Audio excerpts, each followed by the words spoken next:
दोस्तों, प्राचीन समय की बात है। एक छोटे से गुरुकुल में गुरुजी बच्चों को शिक्षा दे रहे थे। गुरुजी बहुत ही धैर्यवान और समझदार थे। वे हर बच्चे को ध्यान से पढ़ाते और समझाते। लेकिन एक बच्चा था जो बार बार समझाने के बावजूद भी पढ़ाई में ध्यान नहीं दे पा रहा था। गुरुजी ने कई बार कोशिशें की, फिर भी वह बच्चा पाठ समझ नहीं पा रहा था। आखिरकार एक दिन गुरुजी थोड़ा गुस्से में आए। उन्होंने बच्चे की हथेली देखी और कहा, बेटा, तुम्हारे हाथ में पढ़ाई की रेखा ही नहीं है, इसलिए तुम्हें यह समझ में नहीं आएगा। अब तुम घर चले जाओ। बच्चा चुपचाप उनकी बातें सुनता रहा। फिर उसने धीरे से पूछा, गुरुजी, पढ़ाई की रेखा कैसे होती है? गुरुजी ने पास में खड़े दूसरे बच्चे की हथेली दिखाई और कहा, देखो बेटा, ऐसे होती है पढ़ाई की रेखा, जो तुम्हारे हाथ में यह नहीं है। इतना सुनते ही वह बच्चा उठकर खड़ा हुआ।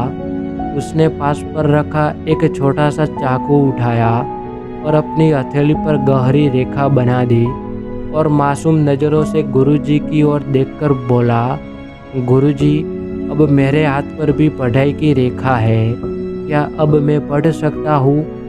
गुरुजी यह देखकर चौंक गए। उस बच्चे की आंखों में जो उत्साह और हिम्मत थी, वह देखकर गुरुजी मुस्कुराए।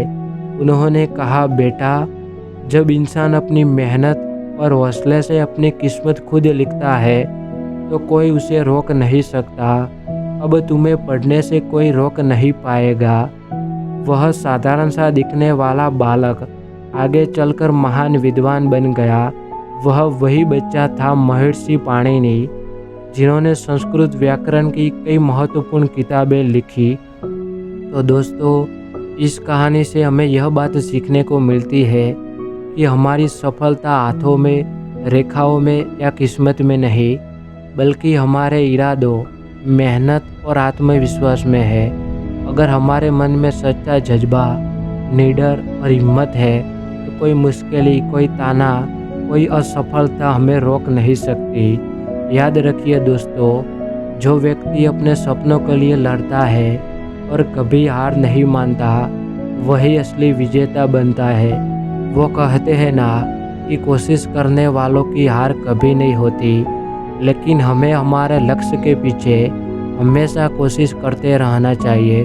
तो दोस्तों, अगर आपको यह कहानी अच्छी लगी हो तो वीडियो को लाइक, शेयर और चैनल को सब्सक्राइब कर लेना। धन्यवाद।